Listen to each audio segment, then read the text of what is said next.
चिट्ठी के जवाब में चिट्ठी, पहले 104 ने लिखी चिट्ठी और 224 से ज्यादा अधिकारियों ने चिट्ठी लिखी है। और इस पर बातचीत करने के लिए हमारे साथ एक खास गेस्ट पैनल जुड़ चुका है। हमारे साथ प्रोफेसर मनोज दीक्षित जुड़ चुके हैं, पूर्व वीसी हैं। एसपी नेता सुमैया राणा हमारे साथ जुड़ चुकी हैं। सैफ अली खान कांग्रेस के नेता है, वो भी हमारे साथ जुड़ चुके हैं। बीजेपी नेता शिवम त्यागी जुड़ेंगे और गिरीश चंद्र त्रिपाठी जो चेयरमैन हैं UP state council of higher education के, वो भी आपसे थोड़ी देर में हमारे साथ जुड़ने वाले हैं। लेकिन पहला सवाल मनोज जी मेरा आपसे रहेगा, क्योंकि आप भी उनमें शामिल हैं जिन्होंने ये चिट्ठी लिखी है, 224 से ज्यादा वो अधिकारी। क्यों आपको ये चिट्ठी लिखनी पड़ी?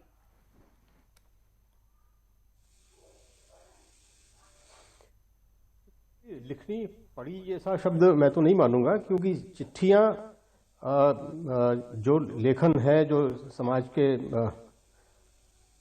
जी जो समाज के प्रबुद्ध वर्ग हैं, अगर वे किसी बात को लेकर चिंतित उद्वेलित होते हैं और उस पर विशेष रूप से यदि भ्रमित करने वाला कोई पहले से बयान आया हुआ हो, तो उसको क्लैरिफाई करना, उसके विरुद्ध में लिखना या उसको स्पष्ट करना, ये हमारा नैतिक दायित्व है। हम शिक्षक हैं और हमारा ये दायित्व है कि इस तरह की भटकाने वाली बातें अगर समाज के किसी मीडिया पैनल पर या सोशल मीडिया में या किसी भी प्रकार से प्रसारित की जाती हैं, तो उसको क्लैरिफाई करना हमारा दायित्व है। हमारा कोई ये आनंद का विषय नहीं है, लेकिन ये निश्चित रूप से हमारा दायित्व है कि अगर किसी चीज के शब्द विशेष को या शब्द समुच्चय को मिस इंटरप्रेट करते हुए उसको कोई और नाम दे दिया जाए। मैं आपके ही चैनल पर देख रहा था कि लव जिहाद शब्द का इस्तेमाल किया गया। मुझे पूरे के पूरे इस प्रोविजन में कहीं पर इस तरह की शब्दावली का इस्तेमाल दिखाई ही नहीं पड़ा। जी, लेकिन जरूरत तो महसूस हुई ना। आपने कहा कि भ्रम फैलाया गया इस कानून को लेकर, तो किन चीजों को लेकर आपको लगता है कि भ्रम फैलाया गया, जिसको देखते हुए आप सभी ने जरूरत महसूस की कि क्लैरिफिकेशन दिया जाए, यानी क्लैरिफाई किया जाए इस पूरे कानून को? मैं ये बात निरंतर देख रहा हूं कि जब से यह ऑर्डिनेंस बना और तब से मैं इस बात को नोटिस कर रहा हूं कि ये बात कही जा रही है कि अब प्यार पर पहरा, अब लव नहीं कर सकते, अब आपकी चॉइस नहीं है, अब आप किसी धर्म के दूसरे विशेष धर्म से दूसरे धर्म के व्यक्ति को प्यार नहीं कर सकते। ऐसी बातें क्यों फैलाई जा रही थी? किसका उद्देश्य है इसको फैलाने का? कौन फैला रहा है? मैं तो ये देख रहा हूं कि इसमें एक सिंपल सा दिया, अगर आप इसको एक्ट के इस ऑर्डिनेंस के मीडिया में बहुत सारे लोग हैं, मीडिया का मतलब सोशल मीडिया में बहुत सारे लोग लिख रहे हैं जी। मैं किसी वर्ग विशेष या समुदाय विशेष की चर्चा नहीं करना चाहता, ये विषय भी नहीं है, और न ही ये ऑर्डिनेंस किसी समुदाय विशेष के पक्ष या विपक्ष में बनाया गया है। ये केवल unlawful conversion of religion ordinance है जी। और इसमें पूरे प्रोसेस में अनलॉफुल शब्द को इंटरप्रेट नहीं किया जा रहा है जी। आखिर जब कोई चीज अनलॉफुल होगी तो उसे कौन सिद्ध करेगा कि वो अनलॉफुल है? जाहिर है कि ये मामला न्यायालय में जाएगा, न्यायालय ही कहेगा कि ये अनलॉफुल है। और अगर आपको न्याय प्रक्रिया में भी यकीन नहीं है तो फिर आपका तो ईश्वरी मालिक है। जी ठीक है। सुमैया राणा जी, कानून इसलिए लाया गया क्योंकि जो गैर कानूनी तरीके से चीजें कर रहे थे उन पर शिकंजा कसा जा सके। फिर क्यों एतराज हो रहा है? क्यों उसके खिलाफ चिट्ठी लिखी जा रही है? क्यों अपने पॉलिटिकल एजेंडा जो है सेट किए जा रहे हैं?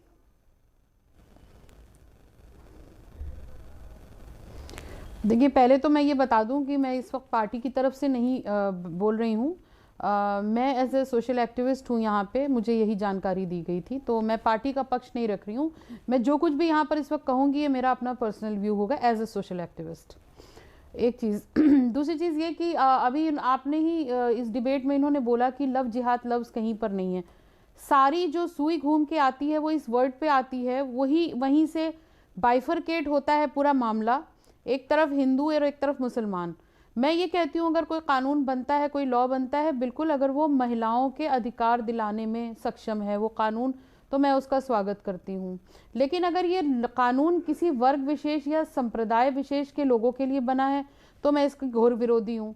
क्योंकि अगर ये महिलाओं के लिए बना है तो फिर अगर वो महिला हिंदू है या मुसलमान और इंटरकास्ट मैरिज करती है और उसके अधिकारों का हनन हुआ हो तो उसको कायदे से इंसाफ मिलना चाहिए।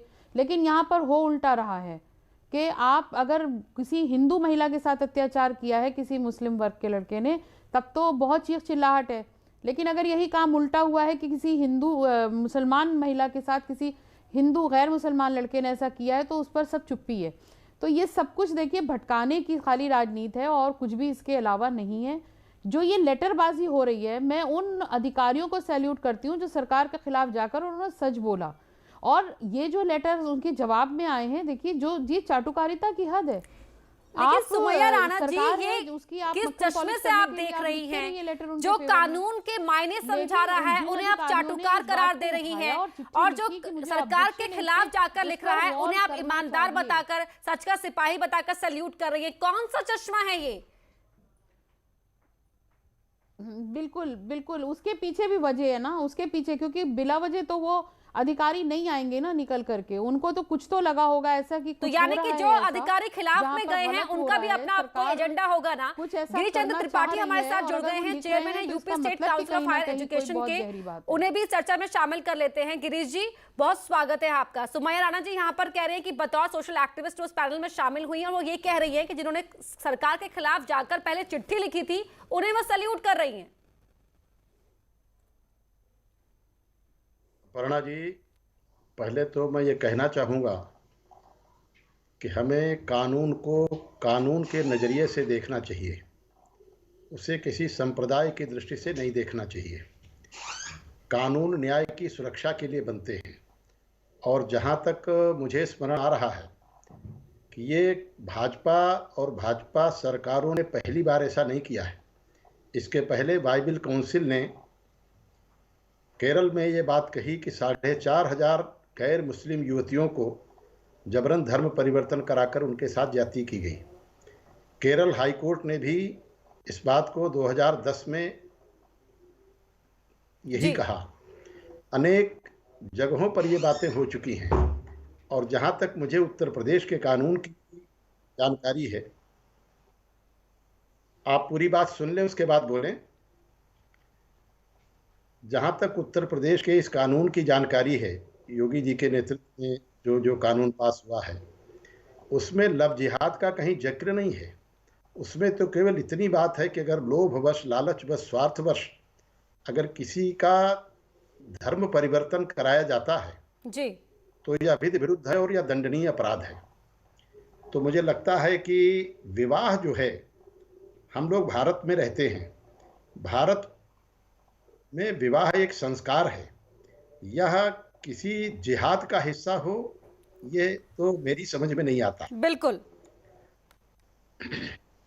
सैफ अली खान जी, ये बताएं कि जब इस कानून में इस बात को लेकर स्पष्टता दी गई है कि ये कानून हर उस शख्स के खिलाफ जाएगा, उस पर कार्रवाई करेगा जो जबरन धर्मांतरण करेगा, बहला फुसलाकर अपना असली नाम, अपना मजहब छिपाकर ऐसे कारनामे करेगा, उन पर शिकंजा कसने के लिए लाया गया है, तो फिर क्यों अपने स्वार्थ साधे जा रहे हैं इस कानून के नाम के खिलाफ चिट्ठी लिखकर या कभी कोई और हथकंडा अपनाकर?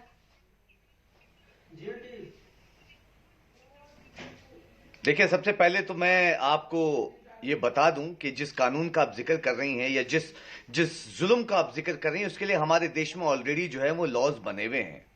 दूसरी चीज, इस भारतीय जनता पार्टी का सबसे पहले स्टैंड तो ये अपना क्लियर कर दें, क्योंकि इसी 5 फरवरी को यूनियन मिनिस्टर ऑफ स्टेट जो हैं जी किशन रेड्डी कहते हैं लव जहाज जैसा कोई भी वर्ड जो है डिसोन करते हैं। पार्लियामेंट में जो है सरकार कहती है कि कोई लॉ ऐसा एग्जिस्ट नहीं करता है, क्योंकि कुछ है ही नहीं ऐसी कोई भी सेंट्रल एजेंसी ऐसा केस जो है वो रिकॉर्ड नहीं, जो है वो रिकॉर्ड जिसके पास नहीं है।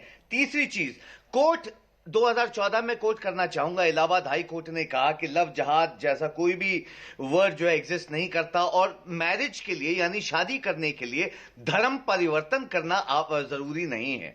पहली चीज तो और मैं भारतीय जनता पार्टी के जो प्रतिनिधि उनकी बात करना जो कह रहे थे अभी कि 4,500 केरला में हुए थे 2009 में, तो उसमें पूरा वर्डिक्ट मैं आपको बता देता हूं। केरला हाई कोर्ट ने कहा था उस पर कोई एविडेंस नहीं मिला है, जबकि 2 लोगों ने, केरला बिशप ने और जो है हिंदू जागृति समिति ने ये क्लेम किया था कि जो है 30,000 लड़कियों को जो है कन्वर्ट करवा के टेररिज्म में वो किया गया है, और ये सब चीजें जो है प्रोस्टिट्यूशन में उनको डाला गया है। मामलों को खारिज ही करें, ये सब चीजें जो है तो कोई भी रिकॉर्ड नहीं निकला है सरकार की तरफ से। तो आज देखिए मिक्स राय क्या है, मैं सरकार से खुद पूछता हूं। एक तरफ पार्लियामेंट में मना कर देते हैं, दूसरी तरफ जो है चैनल पे बता रहे ना शिवम, इनके साथ के सहयोगी जो है जेडीयू, शिवम बताएंगे ना इस बात का जवाब।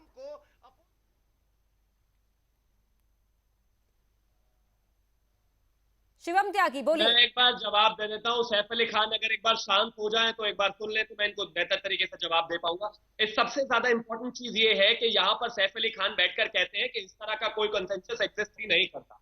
मैं सबसे पहले आपको ये कहना चाहता हूँ, कानपुर से ही अभी 18 केसेस रिपोर्ट करे हैं, इसी सरकार ने कोर्ट में है और आए दिन इस तरह के केसेस आते हैं। और केरला 2009 का वर्डिक्ट नहीं, अभी 2020 में ही लखनऊ हाईकोर्ट ने एक वर्डिक्ट दिया है, उस पर भी रेफर करिएगा, उससे आगे आ जाए। अगर आप कहते हैं कि इस तरह के कोई केसेस हैं, कहीं पर किसी तरह की जिहाद जैसा कोई मामला नहीं है, सबसे पहले तो एक चीज समझ लीजिए कि लव जिहाद शब्द है, ये उत्पत्ति है कि मीडिया में जिस तरह से चीजें बढ़ी, कानून में इस शब्द का कहीं इस्तेमाल नहीं है। एक बात। दूसरा, जब आप कहते हैं कि इस तरह की कोई केस नहीं है, देखिए झूठ बोलना जो है प्रॉब्लम क्या है आपको? सिर्फ और अगर भाई कोई दिक्कत नहीं है, पार्लियामेंट में कोई दिक्कत नहीं तो है फिर बोल दीजिए कि आपके जो कानून कानून जो आप पार्लियामेंट में बोल रहे हैं, आपकी यूनियन मिनिस्टर वो झूठ बोल रहे हैं, काम कर ही नहीं रहा है तो डर कैसा? सेंट्रल एजेंसी जो है वो झूठ बोल रही है, बोल दीजिए ना। काम कर ही तो नहीं ये रहा बोलिए, है, आपकी सरकार पार्लियामेंट शादी में करा ही झूठ नहीं बोल रही थी, उसको कोई दिक्कत नहीं है तो डर आपकी कैसा? यूनियन कैबिनेट मिनिस्टर पार्लियामेंट में सरकार ने कहा था कि लव जिहाद ये बोलिए ना झूठ बोल रहे थे। आप सुन आलोचना लीजिए, कर दीजिए, लव जिहाद आलोचना कर दीजिए। नहीं, बिल्कुल नहीं, अरे बिल्कुल नहीं, आलोचना कर बिल्कुल दीजिए। नहीं।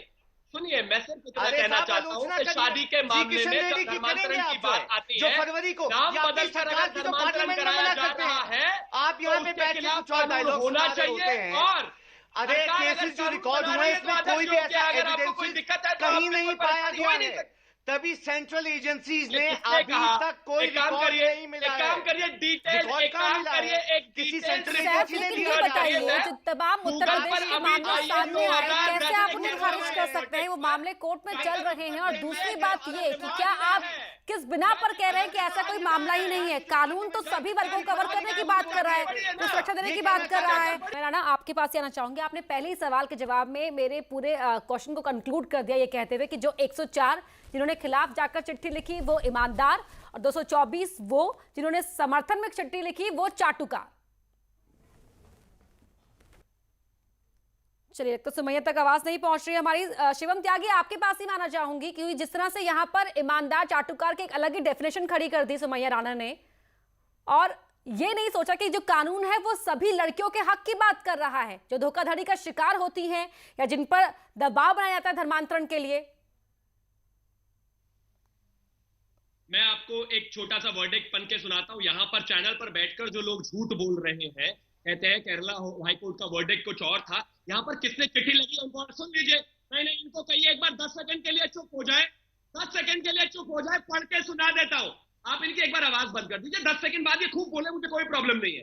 Kerala high court on Wednesday found the indication of forceful religious conversion under the grab of love in the state and they asked the government to consider enacting a law prohibit such deceptive acts। यानी कि Kerala high court कहता है कि love के प्यार की आड़ में जो लोग इस तरह से काम कर रहे हैं उनके खिलाफ एक कानून बनाया जाए। जी, ये केरला हाईकोर्ट ठीक है, और वो कानून बनाया गया उत्तर प्रदेश में। सुमैया राणा, क्या कहेंगी आप? जिसको उन्होंने रिजेक्ट किया और कहा कि सुनिए, आपकी एप्लीकेशन जो है बेल की हम एक्सेप्ट इसलिए नहीं करेंगे आप सुमैया,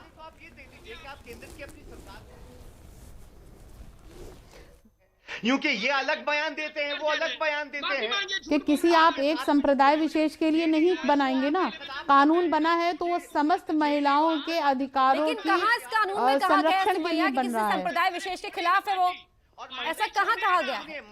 केरला को हाई कोर्ट ने ये नहीं बोला है कि ये कानून सिर्फ ऐसों को के लिए बनाए जो नॉन मुस्लिम महिलाओं के साथ खराब काम कर रहा हो, उनका धर्म परिवर्तन कराने की कोशिश कर रहा हो। कानून का मतलब है कि देश में रहने वाले प्रत्येक व्यक्ति के ऊपर वो कानून लागू होगा। कोर्ट की बात कर रहा हूँ, आप मुझे सीधा जवाब दीजिए। जब कानून, जब कोर्ट कहता है कि कानून बनाइए तो झूठी बोलना आता है। ठीक है, बहुत बहुत शुक्रिया आप सभी का इस चर्चा में शामिल होने के लिए। अध्यादेश पर सवाल उठाए, चिट्ठी के जवाब में एक और चिट्ठी आई है।